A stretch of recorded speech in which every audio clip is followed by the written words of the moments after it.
मैं दो बातें कहना चाहता हूं। अगर एसआईआर गलत है तो सारी पार्टियां जो अपोजिशन की उनको सीधे हाथ खड़े कर देना चाहिए कि हम ऐसे इलेक्शन नहीं लड़ेंगे। अब बीजेपी ने ममता बनर्जी को 15 साल बाद उखाड़ के फेंक दिया तो अब बीजेपी की वाह वाह हो रही, लेकिन झगड़ा करना, मारपीट करना इस तरीके से। नमस्कार, आप देख रहे हैं समाचार प्लस ओटीटी और मैं अब्दुल वाजिद चिश्ती निजामी। जिस तरीके से कल रिजल्ट डिक्लेयर हुए हैं 5 राज्यों के इलेक्शन के, और बीजेपी में जो है एक जश्न का माहौल है, तमाम कार्यकर्ता जश्न मना रहे हैं और सबसे ज्यादा जो सुर्खियों में है वो ममता बनर्जी का राज्य है पश्चिम बंगाल। हालात वहां के ये हैं, लगातार कहा जा रहा है कि ममता बनर्जी का दावा है और उनका ये कहना है कि जो इलेक्शन ये किया गया है ये सरासर वहां पर लूट की गई है। इलेक्शन सही तरीके से नहीं किए गए, वहां पर जो है करीब 27 लाख लोगों को वोट नहीं डालने दिया गया। एसआईआर का इसमें जो है पूरा मामला रहा, नाम काटे गए, ये तमाम सारे मसले हैं। अब कांग्रेस ने भी जो है इसमें अपना पक्ष रखा है। राहुल गांधी ने भी कहा है कि अपने सोशल मीडिया के जरिए ट्वीट करके कि हम ममता बनर्जी के साथ हैं। इसी सारे मुद्दे पर बात करेंगे। मुमताज आलम रिजवी मेरे साथ इसको मौजूद है। मुमताज सर, अब जिस तरीके से ये रिजल्ट आया है, पूरी देश की नजरें इसके ऊपर बनी हुई थी, बहुत बड़ा जश्न और एक इतिहास जो है ये रचा गया है भारतीय जनता पार्टी के जरिए। इस तरीके का जश्न पूरे में मनाया जा रहा है। आप इसको किस तरीके से देख रहे हैं, इस इलेक्शन के रिजल्ट को, खासकर ममता बनर्जी के? बहुत बहुत शुक्रिया आपका। देखिए, इलेक्शन होता है और इलेक्शन में हार जीत होती है और ये एक बड़ी कामयाबी बीजेपी को मिली है, इसमें दो राय नहीं है कि 2 सीट से बढ़ करके और पूरी हुकूमत पे, तो ये ठीक है और वो खुश हो रहे हैं, ये भी ठीक है।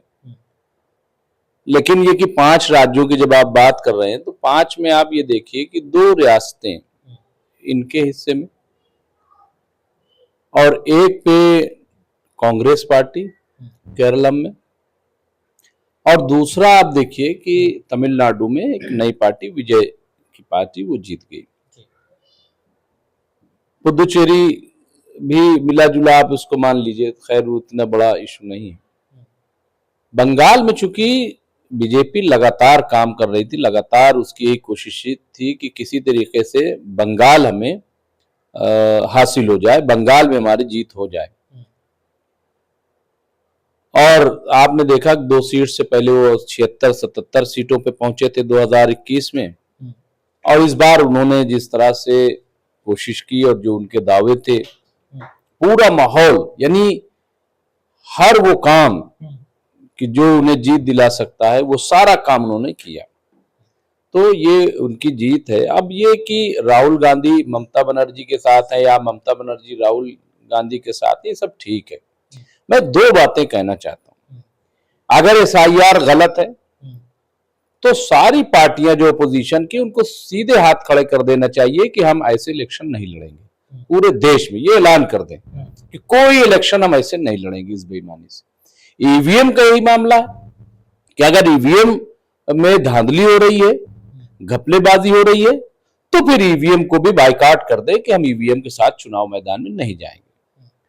लेकिन चुनाव भी लड़ेंगे, एसआईआर में हम हिस्सा भी लेंगे और फिर ये कहेंगे कि साहब बेईमानी हो रही, ये नहीं चलेगा, ये नहीं चलेगा। बंगाल में ममता बनर्जी की हुकूमत थी, वहां एसआईआर हो रहा था, तो कैसे क्या हो रहा है उन्हें अपने लोगों को लगाना चाहिए था, वहां पता करना चाहिए था कि क्या है क्या नहीं है, हाँ, कैसे वोट कट रहे हैं, क्या कागज है क्या नहीं है, ये तमाम चीजें।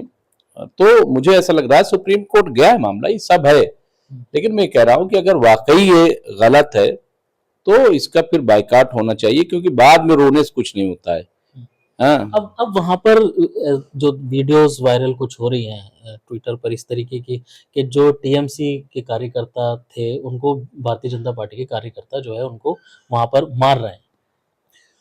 देखिए, इस तरीके के वाकयात पेश होते हैं हमेशा, और वहां पे चूंकि माहौल जिस नहज पे इलेक्शन लड़ा गया था, जिस तरह की वहां पे नफरत की सियासत जो है वहां पे हुई है, तो उसका नतीजा तो जाहिर है कि दिखाई देगा। और कहीं कहीं चूंकि बहुत टेंस में इलेक्शन हुआ था, बहुत ज्यादा टेंस था। और ये अफसोसनाक है, मैंने देखा वीडियो कि वहां पे पुलिस के लोग भी वो भी नाच रहे हैं, वो जश्न मना रहे हैं। तो ये सब देखिए डेमोक्रेसी के लिए बहुत ही खतरनाक है।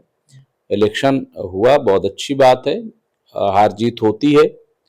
भाई 33 साल की हुकूमत को ममता बनर्जी ने उखाड़ फेंका था, एक बड़ी कामयाबी, तो उनकी वाह वाह हो रही थी।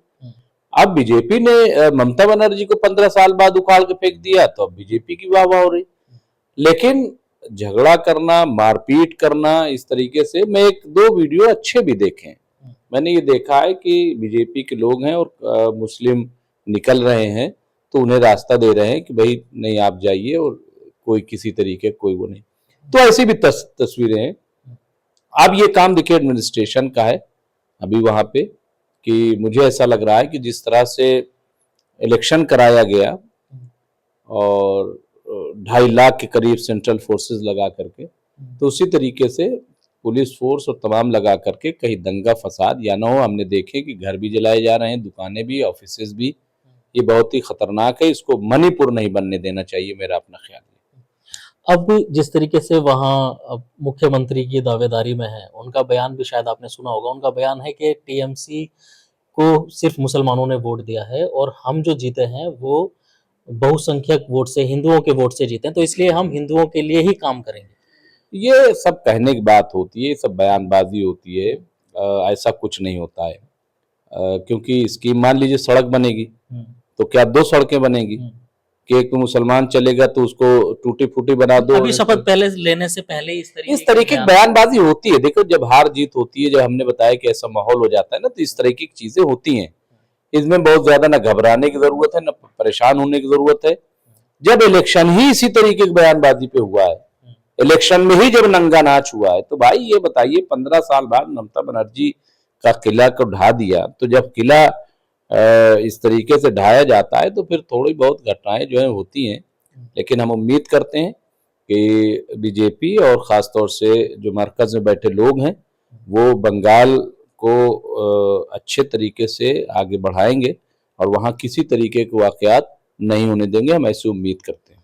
क्या मानते हैं अब जैसे और राज्यों में इलेक्शन होने हैं, जैसे पंजाब की तो तैयारी अब बोल ही दिया है कि भाई अब अगला जो है पड़ाव हमारा पंजाब है, उसके बाद उत्तर प्रदेश है। क्या मान रहे हैं कि अब इन राज्यों पर भी असर पड़ेगा इसका, या कैसा माहौल रहेगा? देखिए अब चीमगोइयाँ तो होने लगती हैं, लेकिन सबसे बड़ा सवाल तो उठ रहा है इलेक्शन कमीशन पे, ठीक है, तो और बीजेपी की कारकर्दगी पे। तो मैं तो यही कहूँगा कि सबसे पहले तमाम जो अपोजिशन पार्टियां हैं वो सर जोड़ करके बैठें कि अगर वाकई कहीं गलत हुआ है तो खामोश न रहें कि भाई एक ट्वीट कर दिया अखिलेश ने वहां से, राहुल गांधी ने एक ट्वीट कर दिया, हाँ, या ममता बनर्जी थोड़ा सा 1-2 बार गई, इससे काम नहीं चलेगा। अगर गलत है, आपको लग रहा है, आप फुल्ली कॉन्फिडेंट हैं कि ईवीएम में गड़बड़ हो रही है या उसमें गड़बड़ हो रही, तो फिर आपको मैदान में आना पड़ेगा। अब चूंकि इसलिए कोई नहीं बोल रहा है ये सब चीजों पे, हालांकि राहुल गांधी ने वोट चोरी की बात कही है कि वोट चोरी हुई है, तो अभी बीजेपी कहेगी भाई केरलम फिर आप कैसे जीत गए, केरलम में क्या हुआ।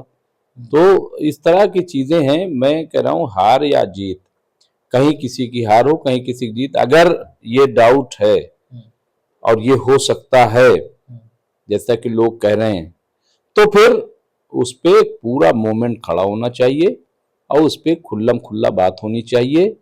रहेगा नहीं रहेगा, रहेगा तो क्या प्रोसीजर है, नहीं रहेगा तो क्या होना चाहिए, ये कम से कम देना चाहिए। और इलेक्शन कमीशन जिस तरह से कटघरे में खड़ा हुआ है, ऐसा मैंने कभी देखा नहीं है।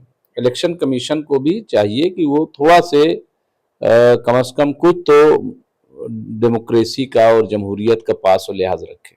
चलिए, बहुत बहुत शुक्रिया मुमताज साहब बात करने के लिए। देखिए अब जिस तरीके से ये जीत हासिल की है और वाकई जो है बीजेपी ने पश्चिम बंगाल में एक इतिहास रचा है, तो जाहिर सी बात है जश्न का तो माहौल है ही है, लेकिन जो सियासी पार्टियां हैं उनको भी गौर और फिक्र करने की जरूरत है। दिल्ली से समाचार प्लस ओटीटी के लिए मैं अब्दुल वाजिद चिश्ती निज़ामी।